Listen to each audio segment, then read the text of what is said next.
eu quero falar sobre a poesia do tempo.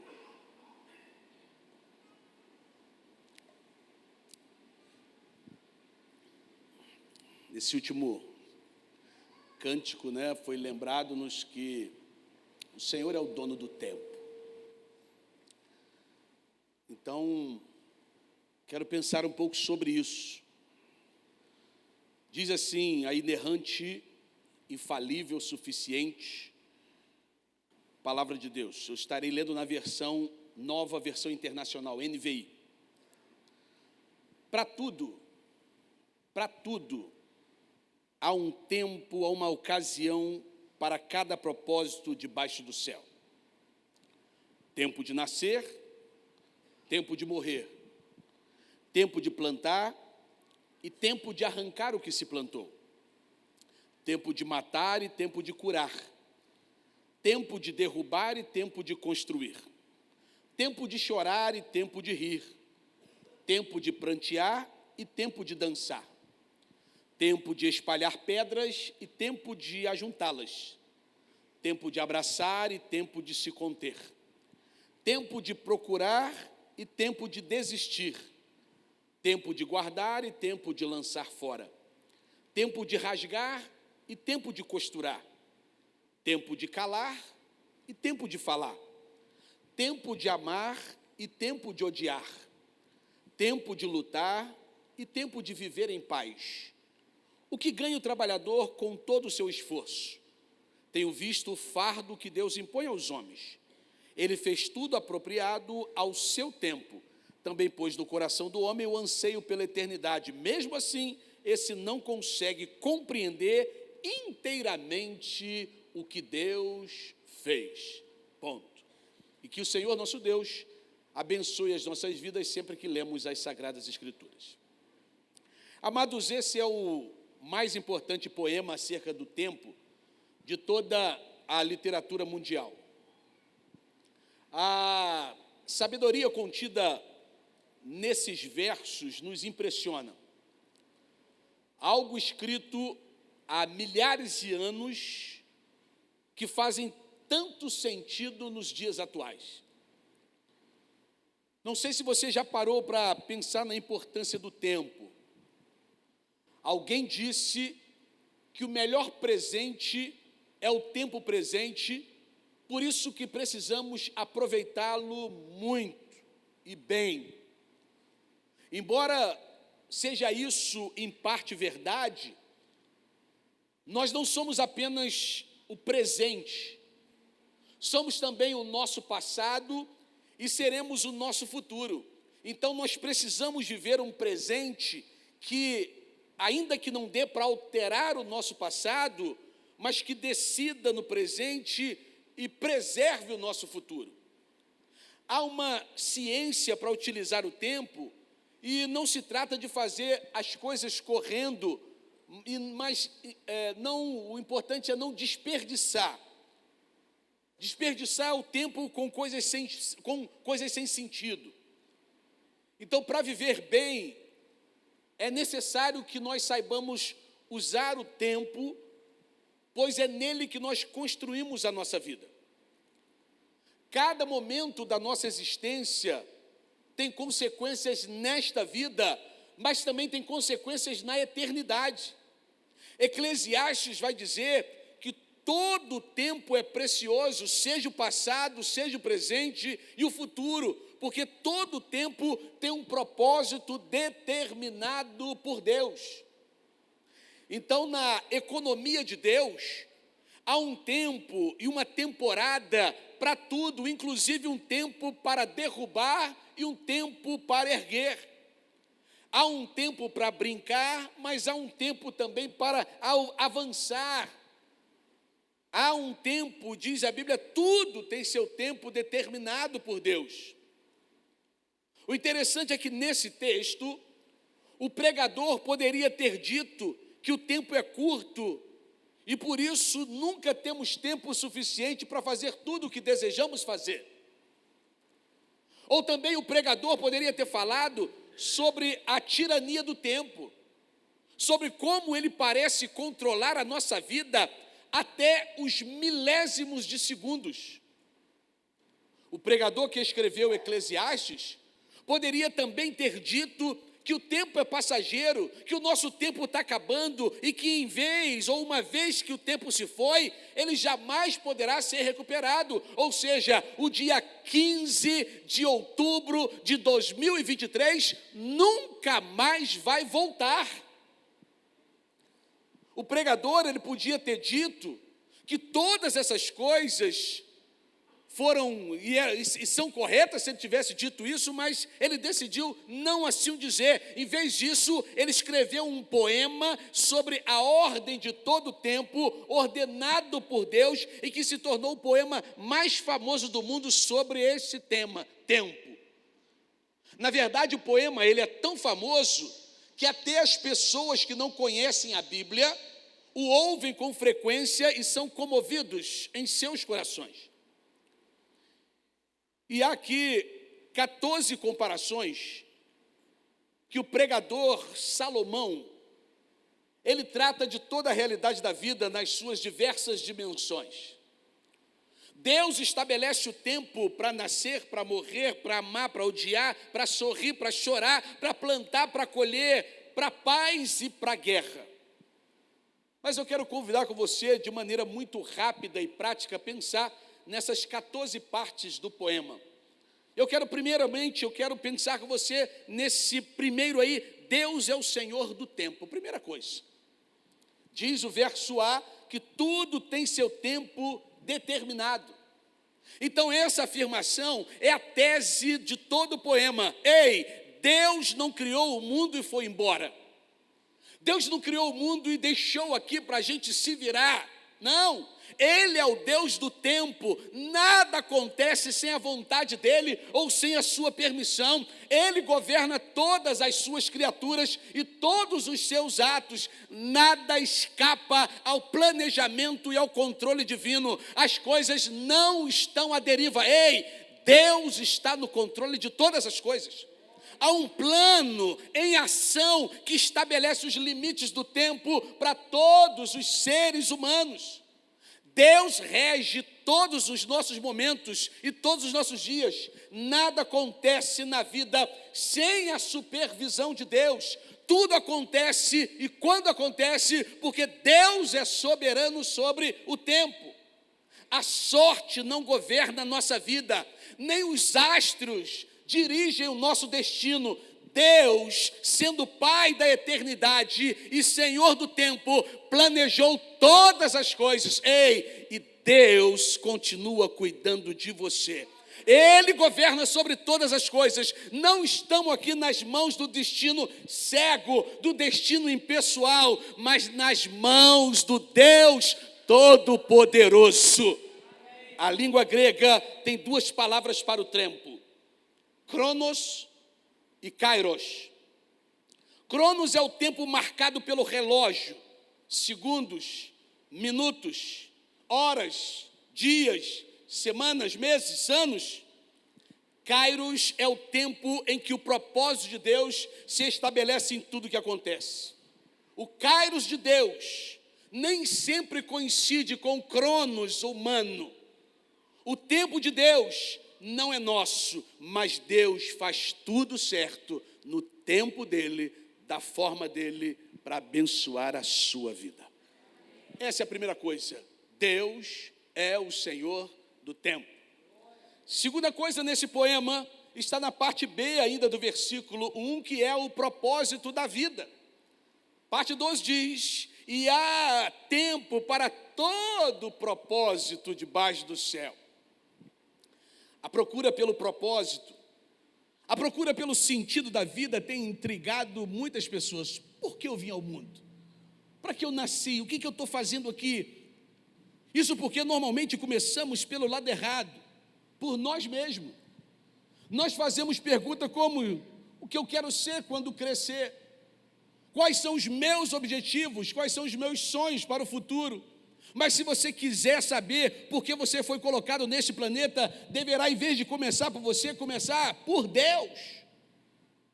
Você nasceu de acordo com os propósitos de Deus, para cumprir os propósitos de Deus. Sem Deus não há vida. Sem Deus não há propósito. Sem Deus não há nenhum significado. Por isso, um homem sem Deus é uma folha seca jogada no chão, que vai para onde o vento levar. Tinha uma música muito antiga que eu achava linda, acho lindo, que dizia exatamente essa verdade. Há uma terceira parte desse lindo poema, agora no versículo 2, na parte A, que ele vai tratar da parte 3, que é o ciclo da vida.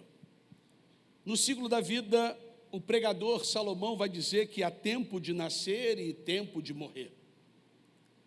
Todos nós passamos pelo chamado ciclo da vida: infância, juventude, maturidade e terceira idade. Ninguém gosta de passar ou até mesmo pensar na palavra morte.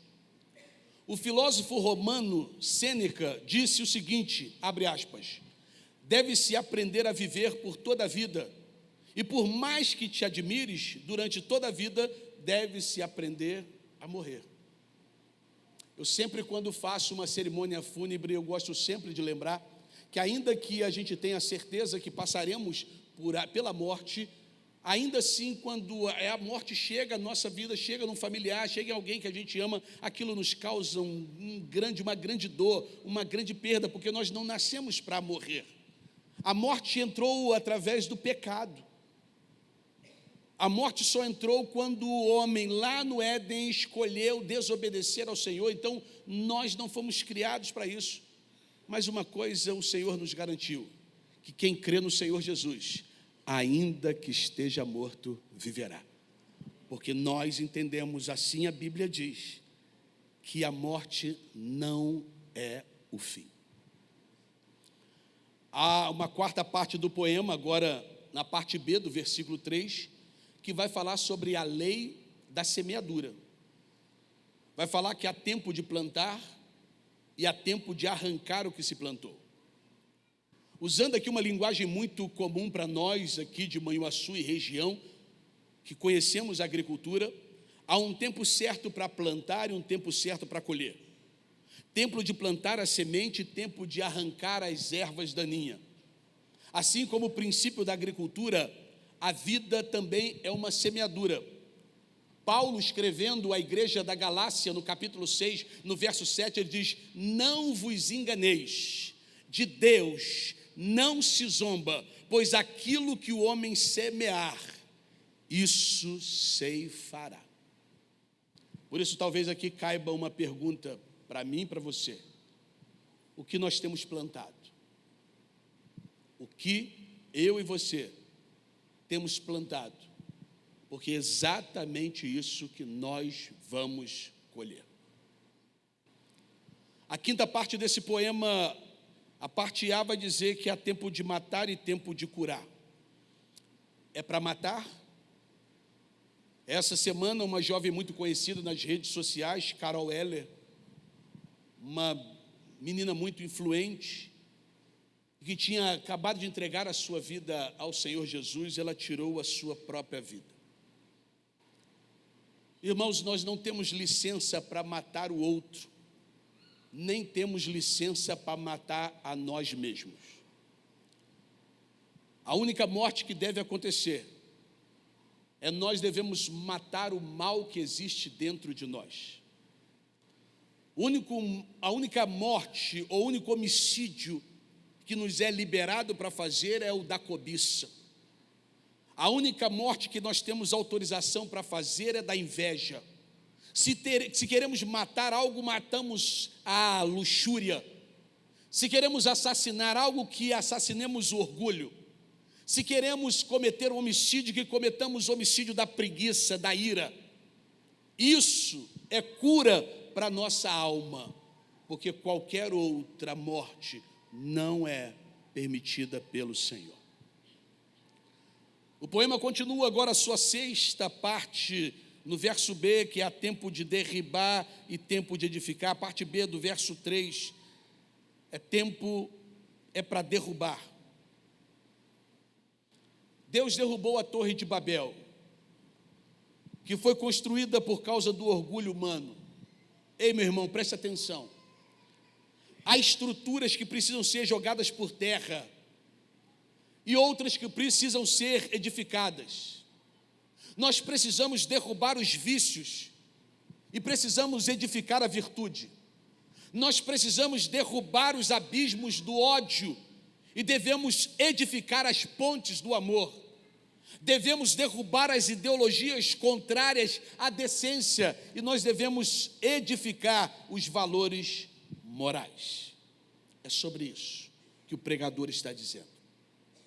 O pregador continua, ainda agora na sétima parte, ele vai dizer que é importante que expressemos as nossas emoções. Expresse as suas emoções, está na parte A do versículo 4, quando diz, é tempo de chorar e tempo de rir. O riso, que é fruto do humor saudável, que é fruto da leveza da vida, e nós precisamos aprender a rir de nós mesmos. Nós precisamos rir daquelas tropeçadas que nós damos. Precisamos rir de situações que fogem ao nosso controle, mas dizemos, ainda que fugiu do meu controle, continua no controle do meu Deus. A nossa vida não é feita apenas de riso, é claro, mas também existem tristezas que também nos acompanham. Nós nascemos chorando e é comum ouvir que o homem não chora, mas as pessoas adoecem porque cultivam e guardam as coisas não digeridas dentro do seu coração. Mas a Bíblia diz que o choro pode durar uma noite, mas a alegria vem pela manhã. A oitava parte deste poema está na parte A do versículo 5, que fala que é para selecionar. Tempo de espalhar pedras e tempo de ajuntar pedras. É a oitava parte. Então nós podemos trazer aqui a metáfora da engenharia da construção. Uma pessoa seleciona pedras e desfaz das pedras que não prestam para a construção da sua casa. Na vida também, nós devemos selecionar algumas coisas. Tipos de amizade, aquilo que assistimos na televisão, aquilo que abrimos nas redes sociais, sites que devemos acessar, tipos de situações que nós queremos viver, tipos inclusive de ambientes que nós queremos frequentar. Precisamos viver uma vida seletiva. O pregador Salomão, na nona parte desse lindo poema do tempo, na parte B do versículo 5, agora ele fala de encontros e desencontros. Ele diz que é tempo de abraçar e tempo de afastar de abraçar. Porque a vida é feita de encontros e desencontros. A vida é feita de chegadas e a vida é feita de saídas. A vida é feita de saudações e a vida é feita de despedidas. A vida é feita de abraços e a vida é feita de separação. Há tempos de dizer olá e há tempo para dizer adeus. Mas às vezes temos dificuldade de dizer não. Às vezes temos dificuldade de colocar limite. Às vezes é necessário sairmos de um relacionamento doentio, de um relacionamento tóxico. Há tempo de se afastar de alguém para evitar conflitos, talvez muitos maiores. Cuidado com relacionamento tóxico. No versículo 6, o pregador ele separa agora a décima parte desta linda poesia. Ele vai falar agora de ganhos e vai falar de perdas. Ele vai dizer que é tempo de buscar e tempo de perder, tempo de guardar e tempo de deitar fora. Então o que o pregador está dizendo é que a vida é feita de ganhos e perdas, e às vezes ganhamos dinheiro e às vezes perdemos dinheiro. Às vezes ganhamos um campeonato e às vezes perdemos um campeonato.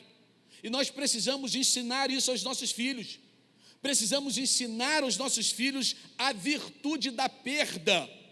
O resultado de não ensinarmos a pedagogia da perda é que temos muitas pessoas frustradas. A perda, às vezes, pode ser algo belo, libertador e até mesmo pedagógico. Uma perda pode oferecer uma oportunidade para que a pessoa recomece a vida. Então, perder alguma coisa pode ser o início de um novo mundo emocionante. Então, quem disse que perder sempre é ruim? Às vezes, perder é bom. 11ª parte desse lindo poema, na parte A do versículo 7, o pregador vai dizer: não desista. Tempo de rasgar e tempo de coser. Essa expressão faz referência ao costume dos israelitas de rasgar as vestes em ocasião de luto ou a ocasião de arrependimento. Há momentos de luto pessoal e até mesmo de luto de uma nação. É normal que nos entristeçamos ao perder um ente querido. Porém, irmãos, chega o momento em que devemos pegar a linha, a agulha e começar a remendar o que é preciso. Precisamos levantar-nos do luto e reconstruir a nossa vida.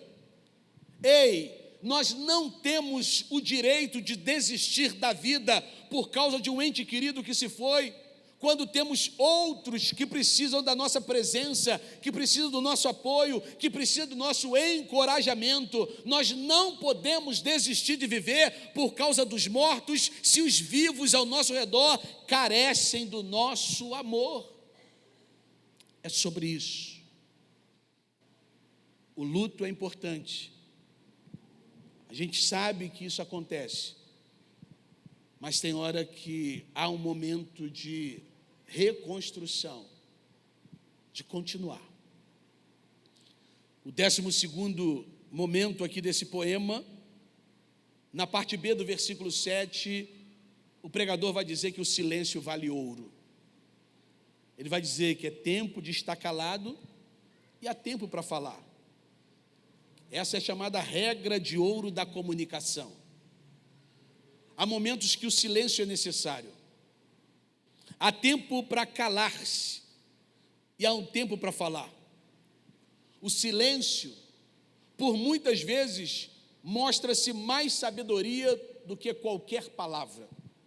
Há momento que é necessário falar, claro, colocar o seu ponto de vista sobre determinado ponto. Mas já existem momentos que precisamos apenas nos calar, porque falar não vai mudar nada, talvez até agrave a situação. Então nós devemos pedir sabedoria ao Senhor para sabermos quando devemos falar ou quando devemos nos calar, porque o silêncio também fala muito alto. 13º momento desse poema, na parte A do versículo 8, o pregador vai dizer sobre o amor e o ódio. É tempo de amar e tempo de odiar.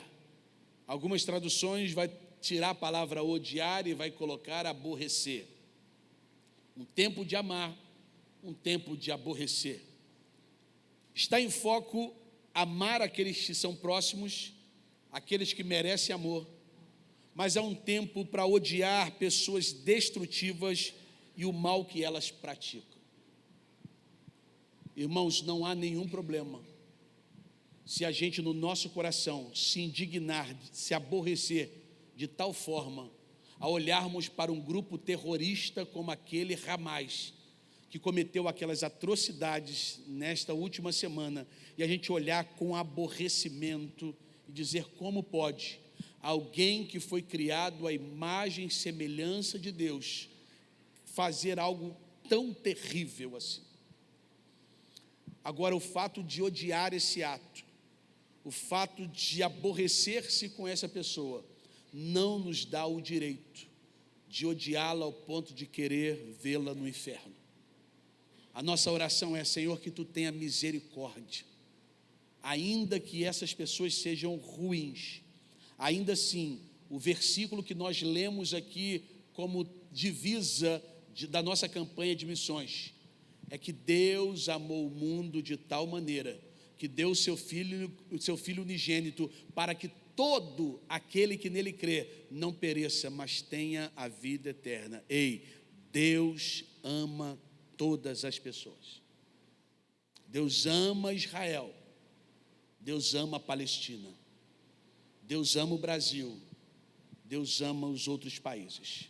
Deus não tem filho prediletos. Precisamos orar para que Deus transforme essas vidas. 14º, partindo aqui para o final, verso 8, a parte B, diz que há tempo de guerra e tempo de paz. Guerra e paz. Eu não quero entrar neste mérito do que nós estamos sendo bombardeados a semana inteira com estas guerras.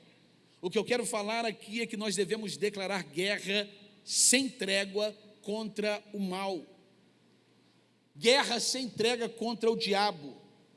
Guerra sem trégua contra o pecado. Guerra sem trégua contra tudo aquilo que se levanta contra Deus, contra a dignidade da vida. Guerra sem trégua confrontando o mal. Ao mesmo tempo, nós devemos promover a paz, alistando-nos como soldados do príncipe da paz, como pacificadores e ministros da reconciliação. Promover a paz é o que nós devemos fazer como cristãos. O que depender de nós, diz a Bíblia, devemos viver em paz com todos. O que depender de nós, precisamos viver em paz com todos.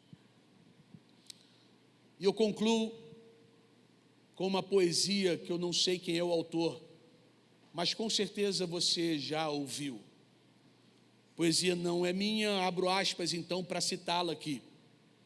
Diz assim: imagine que você tenha uma conta corrente e em cada manhã você acorde com um saldo de 86.400. Só que não é permitido transferir o saldo para o dia seguinte. Todas as noites o saldo é zerado, mesmo que você não tenha conseguido gastá-lo durante o dia. O que você faz? Você irá gastar cada centavo, é claro. Todos nós somos clientes deste banco, ele se chama tempo.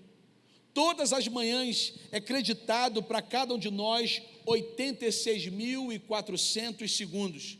Todas as noites o saldo é debitado como perda e não é permitido acumular este saldo para o dia seguinte. Todas as manhãs a sua conta é reiniciada e todas as noites as sobras do dia se evaporam. O tempo é um bem precioso. Se perdido, não pode ser recuperado. Você tem usado bem o tempo que Deus te deu? Pense nisso. É sobre isso que o pregador Salomão quis falar no livro de Eclesiastes. Amém?